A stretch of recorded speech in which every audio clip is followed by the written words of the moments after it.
오늘 본문의 삭개오가 누군지 짧게 말씀하고 있죠. 누가복음 19장 2절에 삭개오라 이름하는 자가 있으니 그는 세리장이고 또는 부자라, 두 가지로 이렇게 설명해 놓고 있습니다. 세리장이니까 부자일 수밖에 없죠.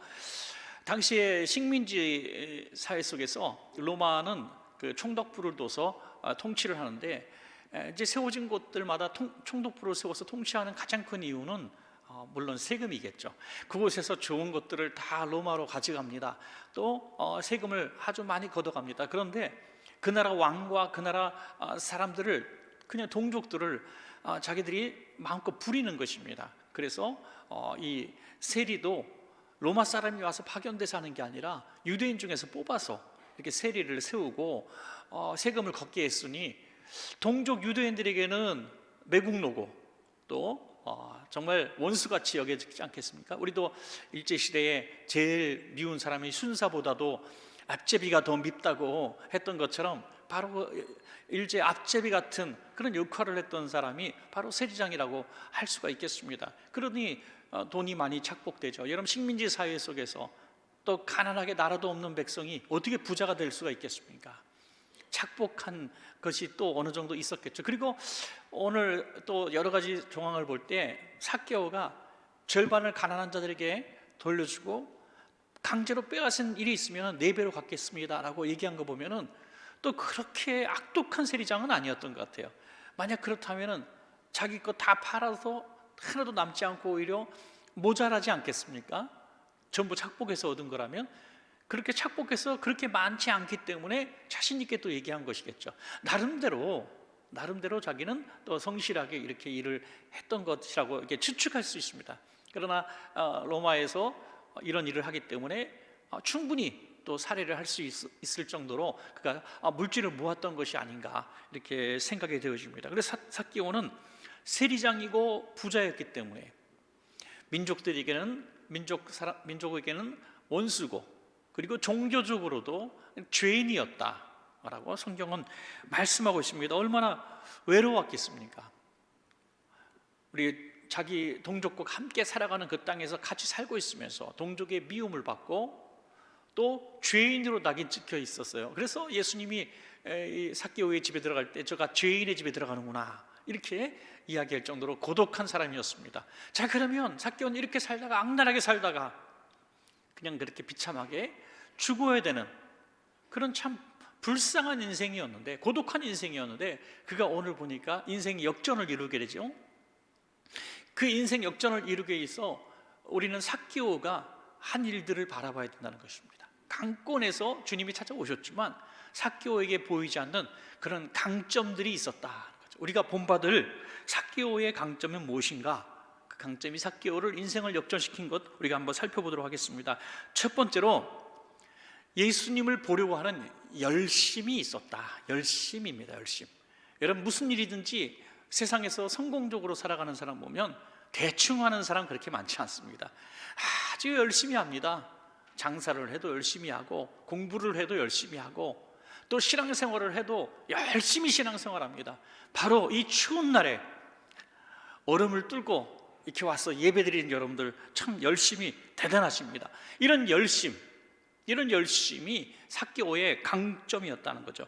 누가복음 19장 3절에서 4절 보면 예수님이 오실 때 삭개오가 어떻게 했는가를 보여주고 있습니다. 그가 예수께서 어떠한 사람인가 하여 보고자 하되 키가 작고 사람이 많아 할 수 없어 앞으로 달려가서 보기 위하여 돌무화과 나무에 올라가니 이는 예수께서 그리로 지나가시게 되미로라.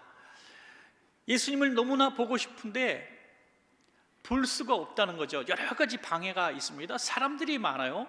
그런데 자기는 키가 작습니다. 참 저는 작아보지 않아가지고 작은 서러움을 잘 몰라서 참 죄송합니다. 근데 키 작으면 너무 뭐랄까요, 참 속상한 일이 많은 것 같더라고요. 사진을 좀 찍으려고 그래도 조금만 뒤에 가면 안 온 사람인 줄 알잖아요. 그죠? 안 찍혀서. 그래서 정말 좀 키가 커 보이게 위해서 참 많이 애를 쓰죠. 우리 자녀들이 키가 작으면은 또 키 크게 하기 위해서 뭐 별의별 약을 다 먹이지 않습니까? 이 삭개오는 그래서 키가 작다고 성경에 나온 건 보통 작은 게 아니거든요. 그러니까 아주 작은 사람이 컴플렉스가 있은 사람이었습니다. 그래서 어떻게 합니까? 돌무화과 나무 위로 막 뛰어 올라갔다는 거예요. 이게 쉬운 일이 아닙니다. 여기 보면 예수님을 보기 위하여 돌무화과 나무 위로 올라갔다. 그냥 예수님을 이렇게 직관하고 싶어서 올라갔을까요? 아닙니다. 예수님이 어떠한 사람인가 하여라는 거죠.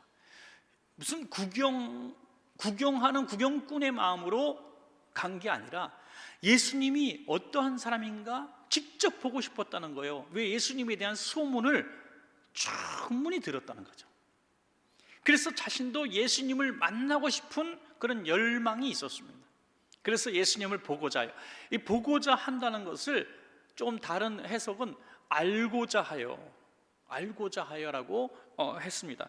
예수님을 알고 싶어서, 그분이 누군가 조금 더 깊이 알고 싶어서 예수님이 지나가시는 길에 나무 위로 올라갔다. 여러분, 예수님을 바라본다고 그분을 알 수 있을까요? 알 수 없습니다. 여러분, 누군가를 바라본다고 해서 그 사람을 알 수 있을까요? 알 수 없습니다. 연예인 누가 있는데 텔레비전에서 나오는 그 모습을 보면서 그 사람을 보고 싶기는 하지만은 그 사람을 더 깊이 알고 싶을까요? 물론 팬들은 그렇게 할 수는 있겠지만 보통 사람은 그렇게 하지 않잖아요. 그리고 본다고 어떻게 알 수가 있겠습니까? 그 뒤에 있는 수많은 가지 일들을 다 베일에 가려 있는 것들을 어떻게 알 수 있습니까? 이 삭개오는 예수님을 좀 깊이 알고 싶었던 이런 열망이 있었습니다. 그래서 달려가고 나무 위로 올라가서 예수님을 뚫어지게 쳐다보게 되었다는 것입니다. 여러분, 신앙생활 하다 보면 참 많은 것들이 우리 눈에 보여지잖아요. 교회도, 건물도 보여지고 사람도 보여지고 또 예배 드릴 때 이런 모습들도 보여지는데, 우리가 신앙생활할 때에 삭개오가 가진 이 강점을 가져야 되는 거예요. 신앙생활이 제일 중요한 거는 예수님이 어떠한 분인가라고 알고자 하는 열심이 있어야 된다. 할렐루야. 예수님이 어떠한 분인가, 예수님이 누구신가. 그래서 한 번은 예수님이 누구신가 하는 주제로 매주 설교도 한 적은 있습니다만은, 우리가 그냥 상식적으로 또 성경을 들어서 오랜 신앙생활에서 알고 있는 그냥 나사렛 예수가 어떤 사람이다, 그가 어디서 태어났고 어떻게 사셨고 어떻게 공생애 이후에 어떻게 승천하셨고 이런 정도의 이야기가 아니라, 오늘 열심히 달려가서 나무 위로 올라가서 내 눈으로 내가 직접 예수님을 만나고 싶은 열정, 남이 얘기하는 예수님이 아니라, 설교자가 강단에서 얘기한 예수님이 아니라, 내가 만난 예수님, 내가 본 예수님, 나를 만나주신 경험을 가지고 있는 그 예수님을 만나고 싶은 열심이 우리에게 있어야 된다는 거죠. 때로는 달려가야 됩니다. 때로는 나무 위에 올라가야 됩니다. 그래서 우리는 때로는 체면도 벌어야 된다는 거죠. 우리가 치유와 회복이라고 하는 주제로 이제 새벽 예배 5일 동안 이제 하겠습니다만은, 치유와 회복의 전제 조건이 뭘까요? 상처죠. 상처 없는 사람은 치유와 회복이 필요 없습니다. 그러나 우린 모두 상처가 있잖아요. 상처 없는 사람 하나도 없습니다. 유치원 아이가 유치원 가기 싫다고 막 울어요. 자기 마음에 상처받았다고 유치원 안 간대. 그 유치원 아이도 상처가 있다니까요. 우리 모두가 상처가 다 있습니다. 그래서 치유자가 필요합니다. 여러분, 예수님은 최고의 치유자인 줄로 믿습니다. 여러분, 삭개오는 지금 너무나 큰 상처를 입은 사람이에요. 민족의 반역자고요, 그리고 종교적으로 죄인입니다. 그가 소망을 가지고 만나고 싶은 사람은 예수님 한 분밖에 없었다는 것입니다. 그런 낭떠러지 끝에 서 있는 그 모습이 영적으로 얼마나 공허했고 갈망이 있겠습니까? 그래서 여러분, 이번 새벽 예배도 마찬가지입니다만은, 우리에게 있는 이런 어려움들, 고난들, 상처들, 이런 것들을 그냥 꾹꾹 누르고 감추고 숨기려고 하지 마시고, 삭개오처럼 내가 이 상처 때문에 예수님을 더 만나야 되겠다, 내가 이 고통 때문에 예수님을 더 만나야 되겠다 하면서 달려오시기 바랍니다. 달려가서 나무 위로 올라가서 예수님 나 좀 만나주세요, 예수님 저 좀 만나주세요, 이렇게 체면을 버리고 우리가 열정적으로 한번 매달려 보는 거예요. 한번 열정적으로. 참 감사하게도 국가에서 새벽 예배하는 첫날부터 마스크를 실내에서 벗어도 된다고 이렇게 참 국가에서도 협조를 해주고 있어요. 얼마나 감사. 물론 뭐 마스크 새벽에 벗어도 되고 뭐 쓰시고 하셔도 상관은 없습니다만은 우리가 이제 정말 열심히 더 하나님을 알기 위해서 우리가 열심히 출석하고 노력해야 될 때가 온 것이 아닌가. 여러분, 삭개오는 동네 사람이 다 알고 있었던 사람입니다. 세리장이기 때문에 누군가 다 알고 있었습니다. 그런데 뽕나무에 올라간다는 게 쉽겠습니까? 얼마나 멸시를 당할 수 있는 상황입니까? 여러분, 모든 사람이 다 예수님을 갈망한다고 해서 만나러 나오지 않습니다. 어떤 분은 늘 주변 사람에게 교회를 이렇게 비난하고, 목회자들 뉴스에 한번 나오면 거봐 하면서 뭐 이제 가시거리에 나온 것처럼 꽉 얘기를 하고, 30년 전에 예수 믿는 아무개 집사한테 뭐 사기 한번 당한 거 가지고 30년 울고 먹고 뭐 그런 사람 있잖아요. 그런 사람이 어느 날 자신도 이런 열망이 있고 관심이 있기 때문에 그런 얘기를 해온 거거든요. 관심 없는 사람은 기독교 얘기 하지도 않아요. 근데 어느 날 너무 갈망하고 예수님 만나고 싶고 교회 가고 싶어서 교회 가려면 얼마나 어려울까요? 차라리 그렇게 비난했던 과거가 없으면 갈 텐데, 야, 교회 다니는 것들 막 이랬던 사람이 자기가 교회 가고 싶다고 교회 갈 수 있겠어요? 얼마나 큰 용기가 필요할까요? 여러분, 삭개오는 그 이상의 용기가 필요했던 사람입니다. 그 이상의, 유대인들이, 경건한 유대인들이 바라보면 그는 아주 심각한 죄인이고 지옥에도 펄펄 끓는 곳에 갈 사람인데, 주님 만나겠다고 올라가니 얼마나 어려운 결단입니까? 여러분, 우리가 예수님 만나기 위해서, 조금 더 알기 위해서 조금 더 열심을 한번 내보시길 바랍니다. 여러분, 조금 더 열심히, 어떻게 하면 내가 예수님을 더 만날 수 있을까? 어떻게 하면 예수님을 더 내가 알 수 있을까 하는 것이죠. 이것이 삭개오가 가진 큰 강점 첫 번째였습니다. 두 번째는 예수님의 말씀에 순종하는 순종력이 강점이었다는 거죠. 누가복음 19장 5절에서 6절입니다. 예수께서 그곳에 이르사 쳐다보시고 이르시되 삭개오야 속히 내려오라. 내가 오늘 내 집에 유하여야 하겠다 하시니 급히 내려와 즐거워하며 영접하거늘. 삭개오야 내려와라 할 때 얼마나 놀랐을까? 눈이 딱 마주치면서 이름을 불렀을 때 얼마나 놀랐을까요? 거기 나무 위에 있는 양반 잠깐 내려와라. 그래도 막 심장이 멎을 것 같았는데 딱 눈을 쳐다보면서 삭개오야 하고 부르니까 얼마나 놀랐을까요? 더구나 그냥 내려오는 정도가 아니라 와서 나를 너희 집으로 인도하여 내가 내 집에서 하루 좀 있었으면 좋겠다. 너와 좀 많은 얘기를 했으면 좋겠다. 그래서 삭개오가 속히 급히 내려와서 즐거워하면서 영접했다. 여러분, 이것이 이 첫 번째 강점에 대한 증거입니다. 그가 예수님을 너무나 만나고 싶었다는 것을 증명해 주는 거죠. 갑자기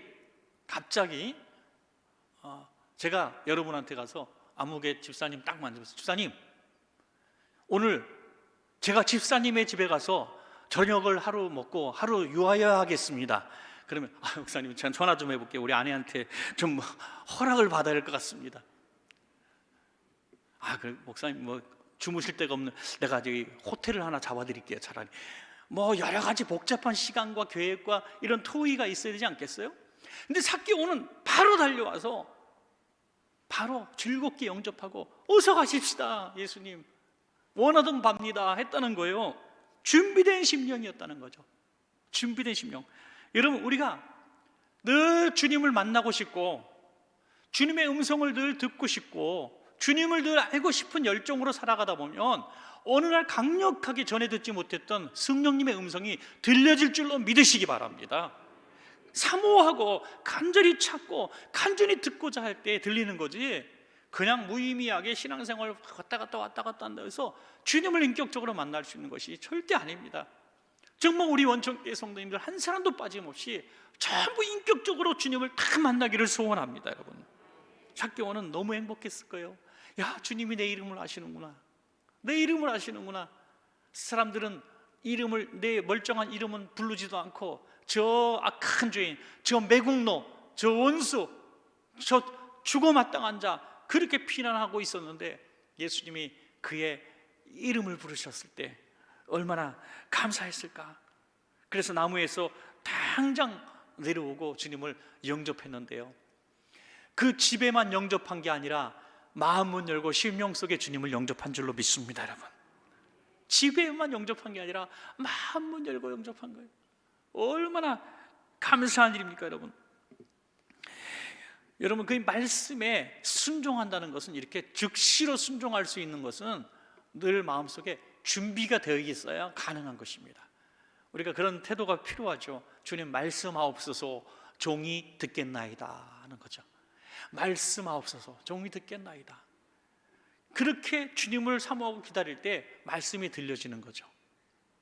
사모하는 자에게 주님 그 말씀으로 임하시는 것을 참 많이 우리가 보게 되는 것입니다. 여러분, 주님 만나고 싶어서, 주님의 음성 듣고 싶어서 귀를 쫙 쫑긋 열어놓고 오늘도 오신 줄로 믿습니다. 여러분, 그러면 우리 기도 중에 주님이 나에게 뭐라고 말씀하시는가, 저는 매주마다 그런 걸 경험을 해요. 설교를 준비할 때 이번 주 주일 설교를 뭘 준비할까, 이제 금요일 저녁, 토요일 새벽까지도 막 제목이 안 나올 때가 있어요. 그러면 막 간절하게 하나님 뭘 주세요 하고 성경책도 막 뒤집어 보면서 제일 좋아하는 거는 이거 딱 폈다가 이렇게 했다가 착 피는 거죠. 이렇게 착 피는 건데, 뭐 이를테면 뭐 유다가 목을 메어 죽었더라 이런 거 나오면 곤란하잖아요, 그죠? 그래서 이렇게 할 수도 없고 저렇게도 할 수도 없고, 기독교 신앙 간증집 잡지 뭐 이런 것도 보고 뒤적거리고, 기독교 방송 들어서 설교하는 설교자들도 보고 막 그래도 안 떠올라, 막 너무너무 괴로워요. 그러다가 잠시 기도하고 묵상할 때 갑자기 어떤 사건이 싹 생각난다든지 어떤 제목이 싹 떠오르면요, 그냥 주저하지 않고 그 제목 받고 그 본문 찾아가지고 그냥 주보부터 내고 봅니다. 여러분, 그러면 하나님이 꼭 그 주에 필요한 말씀을 주신 것을 이렇게 보게 됩니다. 그런데 참 안타까운 거를, 월요일부터 좀 줄 설교 본문을 얻기 위해서 기도하면 좋을 텐데 게을러 가지고 월요일 화요일은 아주 넋을 놓고 살다가 목요일쯤 되면 이제 고민이 되고 근심이 되고 이제 기도가 나오기 시작하죠. 여러분, 우리가 그렇다는 거죠. 어떤 문제에 주님의 주시는 해답과 음성을 듣기를 원한다면 집중적으로 주님 말씀하옵소서, 내가 지금 꼭 들어야 되겠습니다. 주님, 이렇게 할까요? 저렇게 할까요? 이 계약할까요? 말까요? 이사 갈까요? 말까요? 이 사람과 내가 결혼해야 될까요? 말까요? 이런 거 있잖아요. 그런 중대차원 문제가 있다면 다른 어떤 것보다 이것보다 귀중한 게 없잖아요. 그러면 금식하면서라도 매달려서 응답을 받아야 된다는 거죠. 그리고 하나님은 반드시 응답해 주십니다. 문제는 응답 이후에 순종하는 자가 있고 불순종하는 자가 있다는 거죠. 불순종하면 안 듣는 자와 똑같다는 거예요. 순종하면 그 응답의 가장 좋은 결과를 우리가 얻을 수 있어요. 그런데 우리가 왜 순종을 못하느냐? 내가 원하는 응답이 아니기 때문이죠. 여러분, 그러나 바꿔 생각해 보십시오.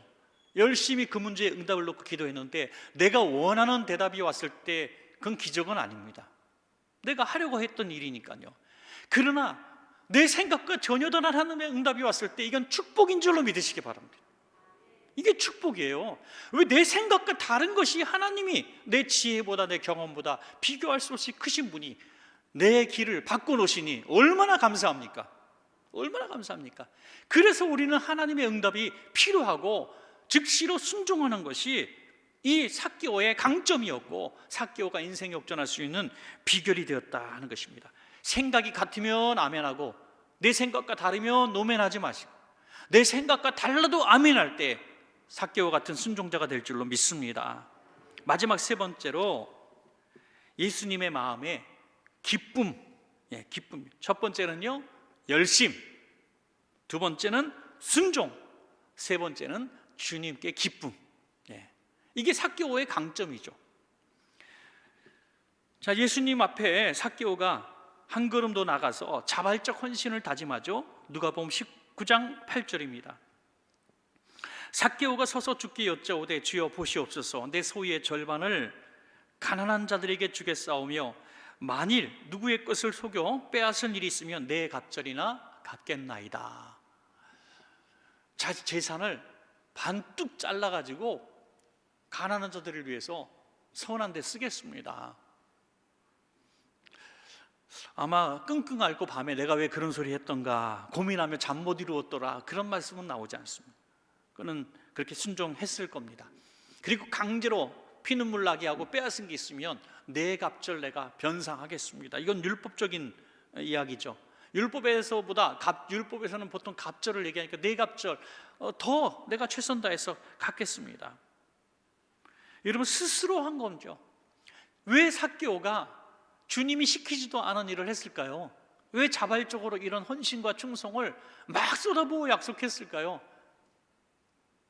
주님께서 기뻐하실 것을 알았기 때문이죠. 여러분, 우리는 늘 우리가 초대한 손님에게 기쁨을 주고 싶어 하잖아요. 저도 우리 성도님들을 만나면 성도님들이 이제 모처럼 신방을 받거나 요즘에는 제가 신방을 거의 안 해가지고 우리 대교구 목사님들이 늘 신방하시지만 혹시 뭐 개업이라든지 뭐 신년 예배라든지 뭐 어떤 중요한 예배가 있을 때 제가 가서 예배를 이렇게 인도할 때가 있습니다. 그러면 제가 꼭 부탁을 드리죠. 지사님, 식사 좀 간단한 거 해도 됩니다. 좀 저렴하고 아주 간단한 거 괜찮습니다. 이렇게 꼭 말씀을 드려요. 근데 그분은 꼭 이렇게 또 정성적으로 최선을 다해서 준비하시죠. 왜 그렇게 하시지? 안 그래도 되는데. 저는 늘 안타까워요. 그런데 제가 누구를 대접할 일이 종종 있잖아요. 그분이 똑같은 얘기를 하시더라고요. 목사님, 저 된장찌개 제일 좋아해요. 김치찌개 제일 좋아해요. 아유, 그런 소리는 하지 마시고 집에 가서 드시고 저는 오늘 좀 최선을 다해서 준비해야 되겠습니다 하고 비싼 데를 모시고 가잖아요. 여러분, 입장을 바뀌니까요, 제가 그 마음을 이해를 할 수 있겠더라고요. 정말 더 귀한 거, 좋은 거, 맛있는 거 막 대접하고 싶어요. 왜? 그래서 같이 대접하는 저와 대접받는 사람이 참 기뻤으면 좋겠어요. 행복했으면 좋겠어요.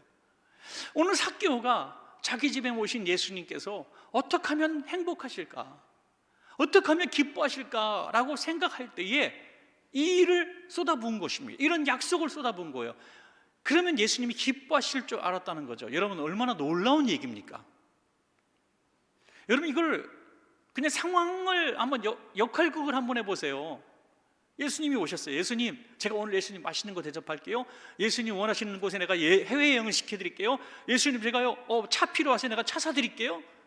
예수님, 내가 양복 좀 해갑시다. 양복 한번 사드릴게요. 이렇게 하면 기뻐하실 거라는 생각은 누구나 할 수 있어요. 그런데 삭개오는 영적인 것을 깨달았다는 거예요. 예수님이 그런 걸 기뻐하지 않는다는 걸 알았었다는 거예요. 예수님이 기뻐하시는 것은 사랑과 긍휼을 베푸는 걸 기뻐하신다는 사실을 깨달았다는 거예요. 그래서 예수님, 제가 이렇게 하면 예수님 기뻐하시겠죠. 제 예수님, 가난한 사람들을 제가 돌보겠습니다. 제가 악한 일을 해서 돈 빼앗은 거 있으면 갚겠습니다. 저 회개하겠습니다.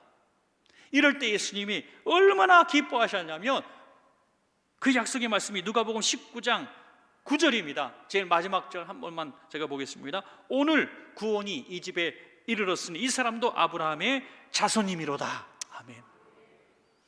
여러분, 우리가 이 세 번째 삭개오의 강점을 본받는 데까지 나가려면 정말 많은 노력을 하셔야 됩니다. 정말 많은 노력을 하셔야 됩니다. 그 사람의 눈에 기쁨이 되고자 하는 사람은 그걸밖에 할 수가 없어요. 아무리 몸부림쳐도 그 이상 안 돼요. 그런데 하나님의 눈에 기쁨이 되기를 원하는 사람은 아주 영적인 삶을 살게 됩니다. 여러분, 이 자발적인 충성과 헌신으로 기쁨을 드린다는 건요, 아주 수준 높은 신앙생활을 해야 한다는 거죠. 절대로 쉽지 않습니다.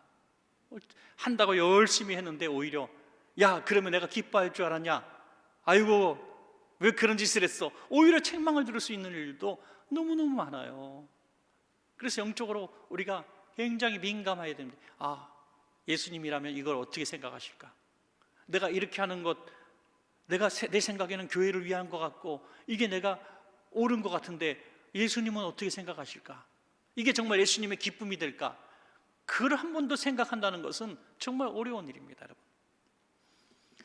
내일 중고등부가 우리 수양관에서 겨울 이제 수련회를 합니다. 참 오랜만에 우리 중고등부가 적어도 7, 80명 이상 이렇게 가서 선생님들까지 수련을 하는데 얼마나 날씨가 추워요. 그래서 며칠 전에 오랫동안 안 쓰던 수양관을 쓴다고 해서 우리 교회 성도님들이 한 10여 명 이렇게 차 타고 가셔가지고 그 눈 치우느라고 얼마나 고생을 하시는데, 얼음 깨고 잔디 막 이렇게 낙엽 쌓인 거 다 긁어내고 하루 종일 고생하셨는데 얼마나 고생하시는지 몰라요. 그래서 제가 갈 때 좀 하루 전에 가시지, 이틀 전이나 눈 또 오면 어떡하냐고 그래. 아유, 안 온다 그랬는데 엊그제 또 왔대요. 그래가지고 제가 더 속상한 거예요. 그래서 가만히 그냥 그래 한번 치웠으니까 괜찮겠지 했는데, 어제 저도 모르는 사이에 또 우리 교육자들하고 우리 교회 성도님들하고 한 10분 정도가 또 가셔가지고 또 눈을 싹 치운 거예요. 어저께. 정말 속상하더라고요, 제 마음에. 그래서 우리 교육자들이, 부목사님들이 다 같이 가셨더라고요. 그래서 바른데 소문내지 말라고. 단목이 뭔지 아시죠? 담임 목사가 단목이거든요. 단목이 휴일날 교육자들 일 시켰다고 소문나면 어떡하냐고. 그럴까봐 몰래 갔어요. 내가 못 가게 할까 몰래 가가지고 그 고생하고, 우리 장로님만 보는 또 거기서 비싼 한우까지 다 사주고 대접하고 왔다 그래서 한편으로는 참 고맙다. 시켜서가 아니라, 누가 하라고 해서가 아니라, 우리 중고등부 아이들이 내일 수련회 간다니까 이 중고등부 학생들을 위해서 수양관 청소하고 그 눈 치우고 이렇게 자발적으로 가서 하는 게 얼마나 고마워요, 여러분. 이게 정말 행복한 모습 아닙니까, 여러분? 자발적으로 토요일마다 와서 교회 청소하시고 알게 모르게 전도도 하시고 이렇게 섬기시는 분들이 얼마나 많은지 몰라요. 참 그런 섬김들, 이 섬김들이 다 곳곳에서 여러분들이 직업을 가지고 하시는 일들. 제가 또 누가 아프면은 그 아픈 분을 치료할 수 있는 그런 전공을 가진 의사 선생님들한테 이렇게 소개하고 그러면 또 정성껏 치료해 주시고 이렇게 너무너무 행복하더라고요. 사랑하는 여러분, 이것이 구원받은 자의 증거라는 거예요. 즐거움으로, 자발적으로, 기쁘고 감사하게. 억지로 하는 것은 얼마 할 수가 없어요. 기쁘지도 않아요. 그리고 내가 이 굴레에서 벗어나는 길은 이사밖에 없어. 교회를 옮겨야 되니까. 그렇게 옮기는 사람들도 있다는 거죠. 얼마나 기가 막힌 일입니까? 사역이 무슨 노동의 어떤 노동이 돼가지고 그러지 않는다는 거예요. 즐거움으로, 자발적으로 시킨 것이 아닌데 이렇게 하면 예수님이 기뻐하시겠지, 이런 마음으로 한다는 거죠. 이것이 삭개오가 가진 마지막 세 번째, 우리가 꼭 본받아야 될 강점이다 하는 거죠. 여러분, 오늘 삭개오의 강점, 삭개오가 보통 인물이 아닌 것을 우리는 보았습니다. 하나는 삭개오는 누구보다 주님을 알고자 하는 열심이 있었습니다. 그리고 말씀을 들을 때에 무조건 즉시로 순종해서 집문만 연 게 아니라 마음문까지 열고 예수님을 영접해 버렸습니다. 그리고 삶에 결단이 있었습니다. 자발적 충성이 있었습니다. 자발적 헌신이 있었습니다. 이것이 예수님께 기쁨이 된다는 사실을 알았기 때문에 이런 열심히 누가 상의도 하지 않고 시켜서도 아니고 기쁨으로 했습니다. 이것이 이 삭개오가 가진 강점이었습니다. 이것이 구원을 얻는 축복의 비결이 된 줄로 믿습니다. 우리 모두에게 금년 살아가시면서 삭개오에게 배우는 강점이 우리들의 강점이 되시기를 간절히 축복합니다.